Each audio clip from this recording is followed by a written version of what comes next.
Hello and welcome to everybody. In this fourth session, we will focus on parenting infants. Starting at delivery, natural delivery is medically accepted to be the best. Sometimes it may be medically necessary to operate. Similarly, to use pain relief medication like epidural or not is subjective. Mother's milk has been universally accepted as the best nutrition. Same with mother's touch and warmth. These are essential for babies. Please discuss with your mother-in-law, pediatricians, etc. I would like to digress a little philosophically to touch upon a few critical issues. In my opinion, mother's care for infants, toddlers, and kids is much more vital than building wealth. It is very important to decide if spouse can quit from work. We did it, even though it has been tight at times.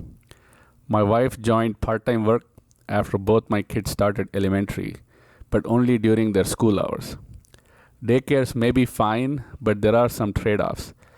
Letting someone else handle your most precious family, letting someone else handle your kids in their important learning years. Do they get your culture or generally accepted good culture? Where is your family's uniqueness? How do they learn from you, the role model, if they are away 8 to 10 hours a day from you? Memories, memories, and memories. You lose a little over 1/3 of the kids' lives. More and more, I notice that my kids have some characteristics inherited from me, my spouse, or to a smaller extent from grandparents. Almost all their unique mannerisms, behavior, habits, etc. can be traced back. These genetic traits are extremely hard, if not impossible, to fight against. Any long-term changes for the better need to be introduced as early as possible in the childhood.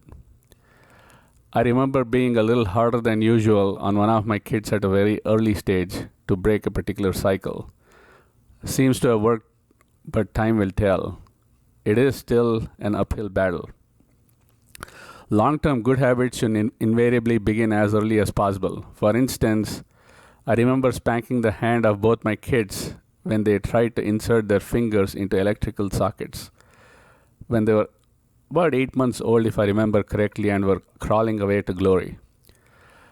As a result, we never had to baby-proof sockets, nor had to worry about accidental electrocution. Similar with cell phone usage. Almost all my friends complain that the kids throw tantrums for playing with cell phones or tablets, and my constant retort is that they were not born with a screen in their hands. You spoil them early for whatever reasons, and it is almost impossible to wean them off as they grow up. Between ages 0 to 6 months, typically infants sleep even as they move limbs excitedly. They also cry, usually due to hunger, lack of sleep, tummy aches due to temporary indigestion, or infections due to diaper rash or ear infections. Let me know in the comments below if there are other common causes. Except ear infections, other issues are easy fixes. Usually at or beyond 6 months, infants crawl and start moving around really fast. Now, baby proofing needs to start in real earnest. Anything and everything is literally up for grabs. Sanitation may be an issue. Here, it is important to note that there are two schools of thought: wiping every surface with disinfectant or not using disinfectant and or being very choosy what to disinfect. I have tended toward the latter because there are recommendations that it helps develop better immunity. This is very subjective. Family, friends, and doctors may be of better guidance. Similarly, teething starts to occur and teethers are seldom liked or used by infants. They rather chew on kitchen utensils, paper, cardboard, keys, and all-time favorite, shoes. Very difficult to sanitize everything, so it involves a lot of running around to keep a constant eye. They literally do things in the blink of an eye. The kitchen utensils serve the dual purpose of creating noise by banging on the floor or against each other. The more freedom you as a parent can afford to allow with supervision, the faster and better they learn. It always takes time and energy. Preparing home cooked food is very important from health, money saving, and involving kids' points of view. Remember, we discussed that kids are like sponges. They can absorb almost unlimited skills, crafts, sports, knowledge. How many memories of kids' face covered with flour messes up in the kitchen have you lost out on by having TV dinners or eating out?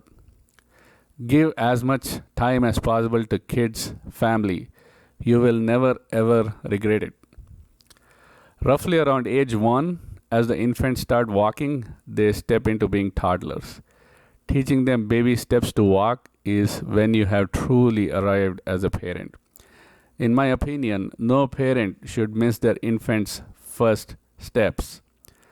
Other milestones would be rolling onto their tummy to crawl and developing the first few teeth. Isn't it cute to see a 4-tooth smile?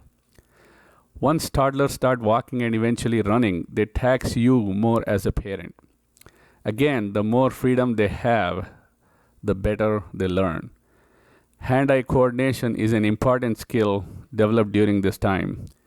We didn't confine them to high chairs to eat. We would allow our toddlers to sit on the kitchen tile floor and create a mess all around. Of course, more work for us as parents, but the toddlers develop much quicker hand-eye coordination. Due to our cultural background, we encourage kids to eat by hand than with cutlery. In case you didn't know, for toddlers, eating rice by hand is very challenging.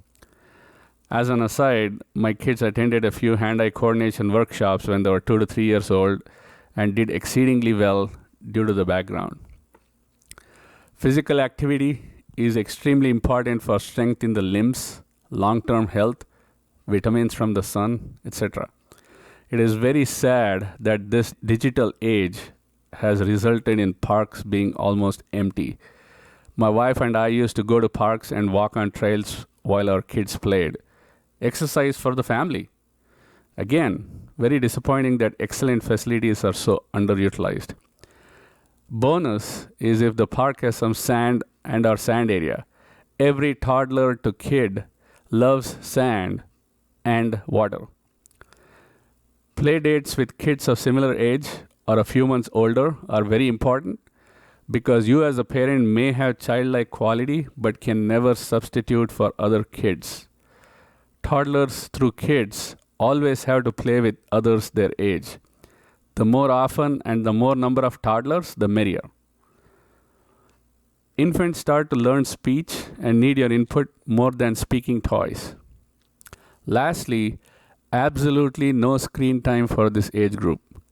I cannot stress enough the destructive influence a passive screen does to an infant's brain.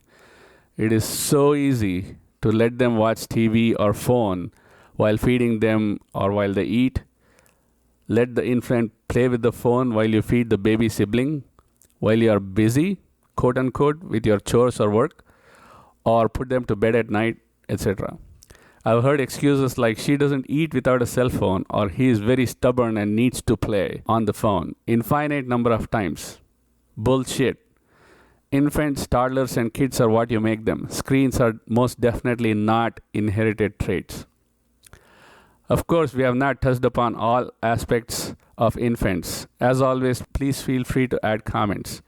What are your peers doing that you feel are better? How did your parents manage you at Terrible 2? Were you neglected? Are you giving adequate leeway to your infant to develop his full potential? Or is a cell phone taking care of your little daughter? Are you utilizing this coronavirus-induced sit at home to rediscover your family ties?